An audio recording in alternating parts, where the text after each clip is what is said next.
Good morning. आज मैं आपको आपका चैप्टर नंबर 4 कार्यपालिका पढ़ाऊंगा। क्या पढ़ाऊंगा? कार्यपालिका, जिसके अंतर्गत आपको पढ़ने को मिलेगा कार्यपालिका क्या है, कार्यपालिका के क्या क्या प्रकार है। ठीक है, तो सबसे पहले हम चैप्टर शुरू करते हैं कार्यपालिका। सबसे पहले क्या? कार्यपालिका। पहले हमें ये पता होना चाहिए कि आखिर कार्यपालिका क्या है। कार्यपालिका क्या है? ठीक है, तो हम इसको ऐसे कह सकते हैं, वो तंत्र जो सरकारी नियम कायदे कानूनों को लागू करता है वो कार्यपालिका कहलाती है। वो क्या कहलाती है? कार्यपालिका कहलाती है।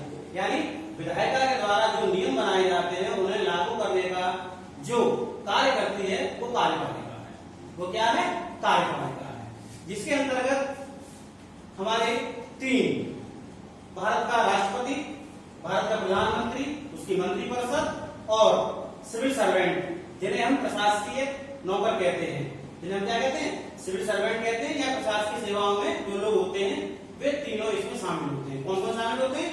भारत का राष्ट्रपति, मंत्रिपरिषद, प्रधानमंत्री और सिविल सर्वेंट। ठीक है, तो ये तीनों मिलकर कार्यपालिका का निर्माण करते हैं, या आप ये कह सकते हैं कि इन्हीं पर देश में कायदे कानून लागू करने की सर्वाधिक जिम्मेदारी होती है। ठीक है, अच्छा, अब है कार्यपालिका के प्रकार। कार्यपालिका के प्रकार ये 5 प्रकार के हैं। नंबर 1 नाम मात्र तथा वास्तविक कार्यपालिका। नंबर 2 संसदीय तथा अध्यक्षात्मक। नंबर 3 एकल तथा बहुल कार्यपालिका। नंबर 4 राजनीतिक तथा अराजनीतिक कार्यपालिका। नंबर 5 वंशानुगत तथा निर्वाचित कार्यपालिका। ठीक है, ये मैंने आपको 5 पर बताया। अब मैं आपको इनको थोड़ा थोड़ा डिटेल में इन सभी के प्रकार को थोड़ा सा मैं आपको एक्सप्लेन कर देता हूँ। ठीक, नंबर 1 नाम मात्र तथा वास्तविक कार्यपालिका। देखिए, भारत जैसी प्रणाली में, क्योंकि भारत एक संसदीय प्रणाली को अपनाता है, उसके तहत भारत में 2 प्रकार के प्रमुख पाए जाते हैं। नंबर 1 नाम मात्र के तौर पर भारत का राष्ट्रपति, जिसे संविधान में देश का संवैधानिक प्रमुख माना जाता है, जिसे देश में क्या माना जाता है? एक संवैधानिक प्रमुख। जबकि वास्तविक जो शक्तियां हैं वो भारत के प्रधानमंत्री के रूप में होती हैं, जिसे जनता परोक्ष रूप से चुनती है। ठीक है, समझ में आ गया? यानी नाम मात्र के लिए कौन हो गए? भारत के राष्ट्रपति, और वास्तविक के तौर पर कौन हो गए? कार्यपालिका प्रधान, भारत का प्रधानमंत्री। ठीक है, ये व्यवस्था भारत में, जापान में और इंग्लैंड में लागू है। ये व्यवस्था भारत में, जापान और इंग्लैंड में लागू है, क्योंकि इंग्लैंड की महारानी क्वीन एलिजाबेथ II वो वहां की नाम मात्र शासिका है, कार्यपालिका प्रमुख है, जबकि वहां के प्राइम मिनिस्टर वहां के वास्तविक कार्यपालिका प्रमुख होते हैं। ठीक है, नंबर 2 संसदीय तथा अध्यक्षात्मक। संसदीय तथा अध्यक्षात्मक, जैसा कि मैंने आपको पहले लाइन बता दिया कि भारत संसदीय कार्यपालिका को बिलोंग करता है या मानता है, या उसके संविधान में वर्णित है, या उसके संविधान में क्या है? वर्णित है। ठीक है, तो संसदीय कार्यपालिका क्या है कि जहां विधायिका और कार्यपालिका के अंतर्गत जो कार्यपालिका है वो विधायिका के प्रति उत्तरदायी है। वो विधायिका के प्रति क्या है? उत्तरदायी है। ठीक है, यानी कि जो भी यहाँ संसदीय सरकार का कार्य हो रहा है वो लोकसभा के प्रति उत्तरदायी है। वो लोकसभा के प्रति क्या है? उत्तरदायी है। ठीक है, इस कंडीशन में क्या होता है कि फिर से वही कि यहाँ देश में 2 प्रकार के प्रमुख होते हैं संसदीय व्यवस्था में, एक नाम मात्र का और एक वास्तविक। नाम मात्र में भारत के राष्ट्रपति हो गए और वास्तविक में भारत के प्रधानमंत्री हो गए। ठीक है, जबकि अध्यक्षात्मक जो सरकार है, कार्यपालिका है, इसका जो सबसे अच्छा उदाहरण है वो है अमेरिका। ठीक है, यहाँ पे क्या है? भारत में क्या है? विधायिका और कार्यपालिका, यानी जो कार्यपालिका है वो विधायिका के प्रति क्या है? उत्तरदायी है, जवाब देंगे। जबकि अध्यक्षात्मक सरकार में जो विधायिका है वो कार्यपालिका के प्रति उत्तरदायी नहीं होती है। और यहाँ पे देश का प्रमुख, वास्तविक प्रमुख और सरकार का प्रमुख एक ही व्यक्ति होता है। ठीक है ना? तो जो अमेरिका के राष्ट्रपति हैं वो देश का भी प्रमुख है और वो वहां की सरकार का भी प्रमुख है। जबकि भारत में क्या है, सरकार का प्रमुख कौन, भारत के प्रधानमंत्री है सरकार का प्रमुख, और जबकि देश के प्रमुख कौन है, भारत के राष्ट्रपति हैं। ठीक। नंबर 3, एकल तथा बहुल कार्यपालिका। एकल मतलब सिंगल और बहुल माने प्लूरल, यानी बहुत सारे।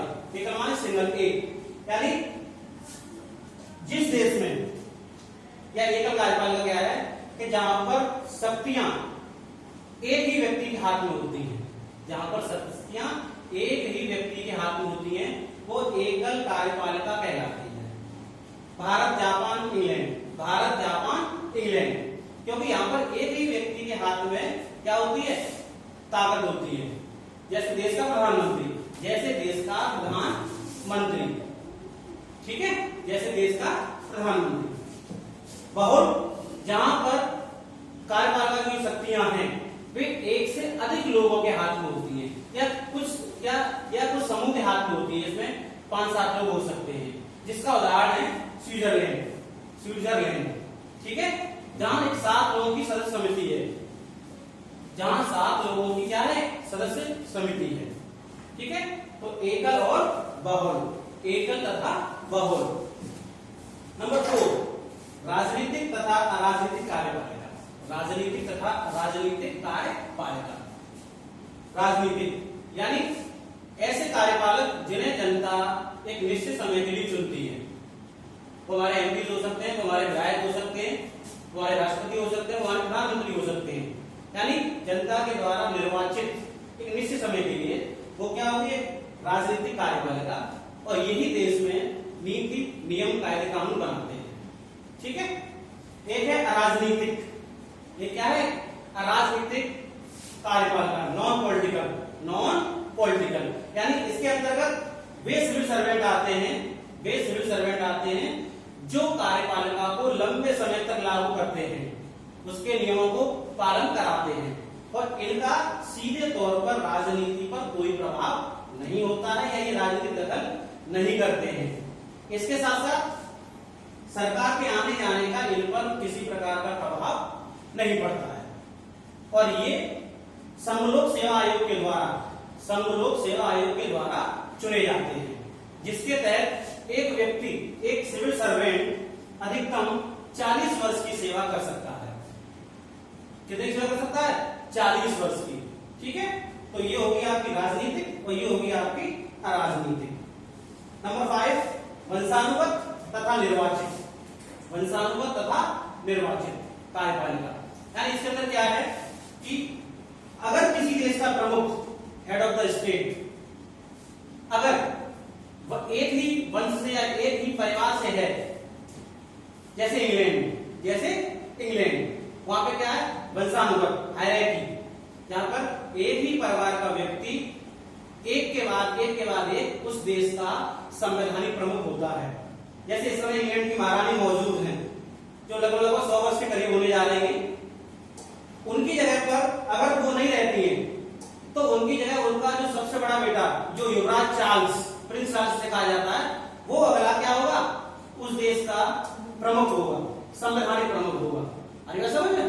तो ये हो गया वंशानुगत, यानी एक ही परिवार है, इसमें कोई बाहर का व्यक्ति इन्वॉल्व नहीं हो सकता। जबकि जो निर्वाचित है, कैसी है, जो निर्वाचित है, इसमें हेड ऑफ द स्टेट या राज्य का जो प्रमुख होता है, वो जनता के द्वारा प्रत्यक्ष या अप्रत्यक्ष तौर पर चुना जाता है।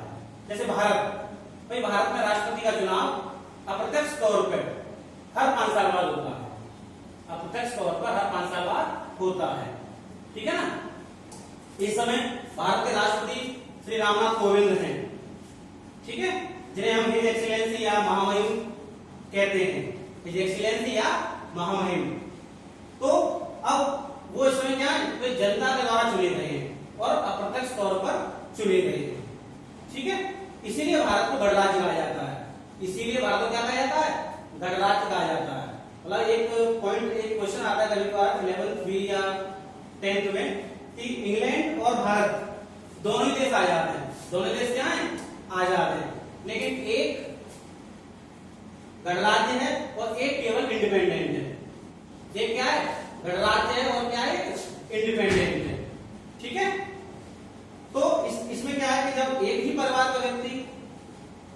पर साम्राज्य प्रमुख पद संभालता है या आगे संभालते रहते हैं वो वंशानुगत कहलाती है। और जहां हेड ऑफ द स्टेट जनता के द्वारा चुना जाए वो देश गणराज्य कहलाता है, जैसे इंडिया इज रिपब्लिक कंट्री। ठीक है, ओके।